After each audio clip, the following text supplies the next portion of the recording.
আসসালামু আলাইকুম এভরিওয়ান, চলে আসলাম নতুন একটা ভিডিও নিয়ে। তো আজকে দেখুন সকালবেলা প্রচণ্ড বাতাস হচ্ছিল, মানে কি বলবো, এত শীত। তারপরে মাঠের বাতাস, মানে দুয়ে মিলে একবারে আমরা শীতে মানে কুচকে আছি। যাই হোক, এই শীতের মধ্যে একটু গরম গরম ডাল আর পরোটা হলে কিন্তু খারাপ হয় না। তো ভাবলাম একটু মানে ভুনা ডাল রান্না করি হোটেলের মতো করে, আর হচ্ছে পরোটা বানিয়ে নিই। তো এই যে দেখুন, ডালটা কিন্তু অনেক সুন্দর হয়েছিল মাশাআল্লাহ। মানে আমি হোটেলের মতোই রান্না করার চেষ্টা করেছি। তো প্রিয় ভিউয়ার্স, দয়া করে সম্পূর্ণ ভিডিওটি লাইক দিয়ে সাথেই থাকবেন। তো প্রথমে যে দেখুন 3 রকমের ডাল নিয়েছি, মুগ ডাল, মসুরির ডাল, আর হচ্ছে বড় যে মোটা একটা ডাল থাকে অ্যাঙ্কর, ওটা। তো 3টা ডাল আমি একসঙ্গে মিক্সড করে নিয়েছি, আর এখানে হচ্ছে পানি দিয়ে একটু মানে ভিজিয়ে রাখবো কিছুক্ষণ, যাতে ডালের ময়লাটা সুন্দর করে পরিষ্কার করতে সুবিধা হয়। তো এই যে দেখুন, ভিজিয়ে রাখার ফলে কিন্তু ডালটার কালার চেঞ্জ হয়ে গেছে আর অনেকটা ফুলে উঠেছে। এটা কিন্তু সিদ্ধ করতে অনেক সুবিধা হয়। তো এখানে হচ্ছে আমি 2টা আলু দিয়ে দিয়েছি এভাবে কেটে। তো নতুন আলু দেখে আর কি মানে খোসাটা আমি ক্লিন করছি, কিন্তু ওই যে নতুন আলুর যে খোসাটা লেগে থাকে ওটা আর উঠাইনি। তো যাই হোক, আমি এখন হচ্ছে ডালটা সুন্দর করে পানি দিয়ে ক্লিন করে নিচ্ছি। তো প্রিয় আপু ভাইয়ারা, যে যেখান থেকে ভিডিওটি দেখছেন, দয়া করে একটু লাইক দিয়ে আমার ভিডিওটি দেখবেন আর সম্পূর্ণ ভিডিওটির সঙ্গেই থাকবেন। তো এখানে হচ্ছে প্রেশার কুকারে আমি ডালটা আগে সিদ্ধ করে নেব সমস্ত মশলা দিয়ে। তো এই যে আমি প্রেশার কুকারে ডালটা উঠিয়ে নিয়েছি, আর এখন হচ্ছে ডালের মধ্যে পেঁয়াজ, রসুন আর হচ্ছে একটু কাঁচামরিচ দিয়ে দিয়েছি। তো এটা দিয়ে আর হচ্ছে স্বাদ অনুযায়ী লবণ দিব, লবণ দিয়ে আর একটু পরিমাণে তেলও দিয়ে দেব, হলুদ দিয়ে দেব, মানে একটু সব মশলাই একে একে আমি এর মধ্যে দিয়ে দিব। তো কালারের জন্য হলুদ দিয়ে দিয়েছি, আর এখানে দিয়ে দিচ্ছি একটু ধনিয়ার গুঁড়া। ধনিয়ার গুঁড়াটা দেওয়ার পরে আমি হচ্ছে এখানে একটু তেল দিব, যাতে হচ্ছে উপর দিকে ডালটা উঠে না আসে। তো এই যে দেখুন, তেলটা দিয়ে আমি হচ্ছে এর মধ্যে দিয়ে দেব পরিমাণ মতো পানি, মানে সেদ্ধ হওয়ার মতো। মানে অতিরিক্ত পানি দিলে কিন্তু প্রেশার কুকারের উপর দিকে উঠে আসবে, এই জন্য হচ্ছে বেশি পানি দেব না। তো এই যে দেখুন কতটা দিয়েছি, মানে ডালটা ভিজিয়ে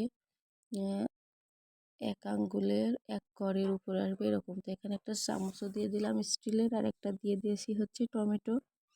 তো টমেটোটা দিয়ে আমি হচ্ছে একটু গরম মশলার যে গুঁড়ো থাকে ওটা দিয়ে দিলাম।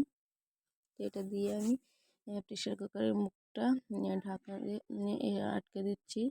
আর এদিকে হচ্ছে পরোটার জন্য আমি ডো তৈরি করে নিয়েছি। তো ডোটা ওইদিকে সফট হয়েছে, স্মুথ হয়েছে।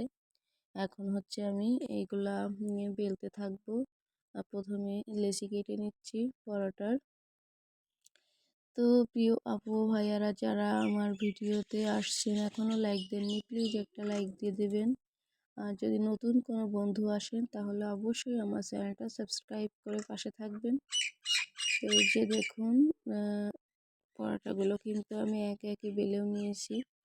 এখানে আমার সেদ্ধ হয়ে গেছে ডালটা, মানে পরোটা বেলতে বেলতে। তো আমি হচ্ছে মানে হাওয়াটা বের করে নিচ্ছি। এটা থাকলে কিন্তু প্রেশার কুকার খুললে মানে বিপদ হওয়ার সম্ভাবনা থাকে। তো এই কাজটা আপনারা সতর্কতার সঙ্গে করবেন। তো এই যে দেখুন, আমি কিন্তু ডালটা হচ্ছে ঢাকনাটা খুলে নিয়েছি ধোয়ার জন্য, দেখা যাচ্ছে না। তো এই যে ডালটা একবারে 3টা সিটি দিয়ে দিয়েছিলাম আমি, কারণ 3টার বেশি দিলে কিন্তু ডালটা একবারে গলে যাবে। তো এখানে বলেছি হোটেল স্টাইলে রান্না করবো, এই জন্য হচ্ছে ডালটা একটু মানে হালকা একটু আস্ত থাকবে এরকম। তো এই যে দেখুন, আমি কিন্তু হালকা হালকা করে একটু ভেঙে নিচ্ছি, অতটা জোরে দিচ্ছি না। তো যাই হোক, আমার ডালের রেসিপিটা কিন্তু অনেক মজা হয়েছিল। একবার হলে এভাবে বাসায় ট্রাই করবেন। আর যদি রুটি পরোটার সাথে এভাবে খেতে চান, ডালটা কিন্তু আমি ভেঙে নিয়েছি, আর এদিকে পরোটাও কিন্তু ভেজে নিচ্ছি। মানে একসাথে 2টা কাজই করতেছিলাম। তো এই কাজটা মাঠে সেলাই করতেছিলাম, আর ওদিকে ডালটা প্রেশার কুকারে দিয়েছি, কারণ সকালের ব্রেকফাস্ট তো এত দেরিতে হলে হবে না, এই জন্য আর কি 2 দিকে করতেছিলাম। তো একে একে আমি পরোটাগুলো কিন্তু বেলে নিচ্ছিলাম। তো পরোটার রেসিপি আমার চ্যানেলে দেওয়া আছে। আবারও আমি ইনশাল্লাহ পরোটার রেসিপিগুলো দেওয়ার চেষ্টা করব। তো এখানে হচ্ছে ডালটা আমি প্রেসার কুকারে করে দিয়ে দিয়েছি গ্যাসের উপর। আর এখানে ডালটা দেখুন সুন্দর করে কিন্তু বলকও এসে গেছে। তো আমি হচ্ছে একটু সুন্দর করে বেশিক্ষণ জাল করে নেব, তাতে কিন্তু ডালটার স্বাদটা অনেক বেশি হবে। আমার মানে একটা কথা জানি, এই ডালে যত জাল হবে তত স্বাদ হবে। তো এই জন্য হচ্ছে আমি একটু সময় নিয়ে জাল করে নিচ্ছি। তো আপনারা চেষ্টা করবেন ডালটা যখন রান্না করবেন একটু সময় নিয়ে রান্না করার জন্য, কারণ সব কিছুই কিন্তু ঝটফট রান্না করা যায় না। তারপরেও একটু চেষ্টা করবেন যাতে একটু ভালো করে জাল হয়। তো এখানে কড়াই নিয়ে নিয়েছি, আর কড়াইটা হচ্ছে পানি শুকিয়ে নিয়ে আমি হচ্ছে পরিমাণ মতো তেল দিয়ে দিলাম। আর এখানে বাগারের জন্য দিয়ে দিলাম হচ্ছে পেঁয়াজ কুচি আর 2-3 টুকরা রসুন কুচি। তো রসুন কুচি দিলে ফ্লেভারটা ভালো হবে এই জন্য। তো পেঁয়াজটা আমি একবারে লাল লাল করে ভেজে নিচ্ছি, কারণ পেঁয়াজটা যদি ভালো করে ভাজা না হয় তাহলে কিন্তু ডালটা সুন্দর ফ্লেভার আসে না, আর খেতেও কিন্তু ভালো লাগবে না।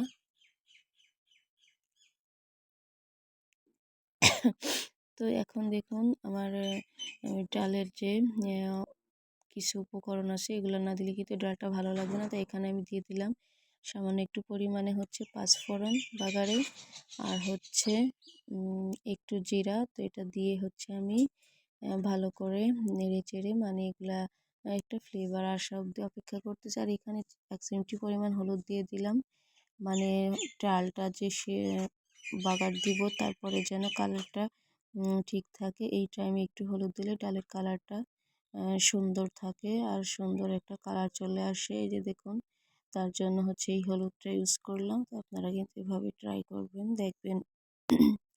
কারণ ডাল কিন্তু বাগার দেওয়ার পরে কালারটা কমে আসে, আর এই সময় যদি হলুদটা আপনি দেন তাহলে কিন্তু খুব ভালো লাগে।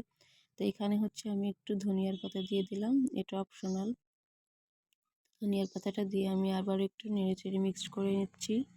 তো প্রিয় আপু ভাইয়ারা যারা এতক্ষণ ভিডিওটি সম্পূর্ণ দেখলেন ধৈর্য সহকারে, তাদেরকে জানাই অসংখ্য ধন্যবাদ। আমার পক্ষ থেকে রইল অনেক ভালোবাসা। তো আমি সববার ভিডিও লাইক দিয়ে ভিডিওটি ওয়াচ করে আসি ইনশাল্লাহ।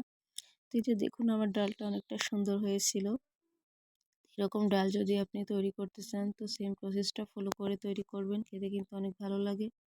বাজার থেকে আর কিনে আনতে পারেন। আর এর সাথে যদি হয় এরকম নরম পরোটা, তো আমার পরোটাগুলো কিন্তু অনেকটা সফট হয়েছিল। তো এই যে দেখুন ডাল আর পরোটাটা আমি একসঙ্গে পরিবেশন করে নিয়েছি। তো এটা আমি আমার ছেলের জন্য বেড়েছি। আসসালামু আলাইকুম, আল্লাহ হাফিজ।